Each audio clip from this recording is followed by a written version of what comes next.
నమస్తే అండి అందరికీ. నేను మీ మమతని. ఇది వచ్చేసి మా మునగ తోట. చాలా రోజులైంది మునగ తోట గురించి వీడియోలు పెట్టక. కారణం ఏమిటంటే అప్పుడు రెగ్యులర్గా వర్షాలు పడడం మూలంగా చెట్టుకున్న ఆకు పూత అంతా రాలిపోయి చెట్టు అంతా ఈ విధంగా పొరక అయిపోయినాయి. సో ఇప్పుడు వచ్చేసి కొంచెం కొంచెం చిగురిస్తున్నాయి. అదేవిధంగా మేము అందులో అంతర పంట వేసినటువంటి సోరకాయ చెట్లు ఇట్లా ఉన్నాయి కదా, అవి కూడా కొంచెం పూత కాతకు వచ్చినాయి. చూసి ఇలా ఎంత మంచిగా చెట్టు మీదకి పాకిందో.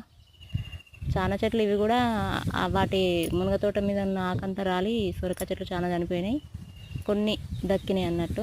అందులో చెట్టు మీద పాకిన బాబుకి మంచిగా కాయలు కాస్తున్నాయి. చూసి ఎంత అందంగా ఉన్నాయో. ఇది పొరకాయ, దీనికి ఏం పచ్చదనం లేకపోయినా సొర చెట్టు పాకేసరికి అదో అందం వచ్చేసింది ప్రకృతి లెక్క.